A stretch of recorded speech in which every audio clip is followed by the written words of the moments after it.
Assalamualaikum Bu. Waalaikumsalam Pak. Ibu jurusan apa? Saya pertanian Pak. Di sekolah mana? SMK 1 Karangbaru. Karangbaru. Iya. Apa persiapan Ibu menjelang hari belajar pertama nanti di 5 Januari?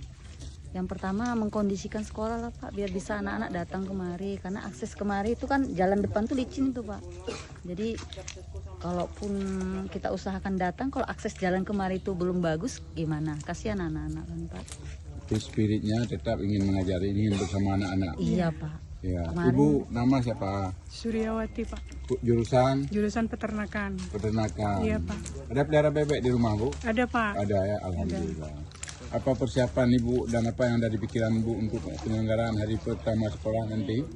Saya berpikiran Pak, kalau bisa Pak ya, memang saya kepengen berjumpa dengan anak-anak di sini Pak. Cuman harapan saya jalan Pak, kita jalan lintas masuk ini. Kalau ini dikerok Pak, insya Allah siswa pasti juga rindu kemari Pak. Iya. Karena guru-guru juga mau kemari, khawatir karena licin Pak. Mobil saya juga udah terpacak itu di depan Pak.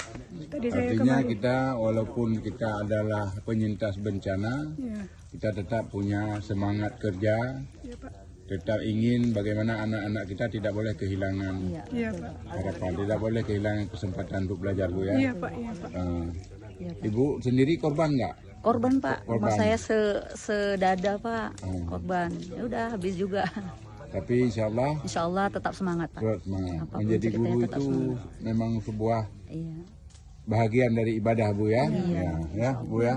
Tetap semangat, Semangat Pak. dorong anak-anak untuk melihat ini hanya sebagai sebuah cobaan, tidak Iya, Pak. melihat ini sebagai hukuman. Iya Pak, iya Pak. Tidak ada sebuah keberhasilan tanpa kesulitan. Iya Pak. Tidak selalu orang datang dengan mimpi-mimpi bagus ya. Iya Pak. Pasti pernah gagal. Sepakat Bu ya? Sepakat Pak. Terima kasih Ibu.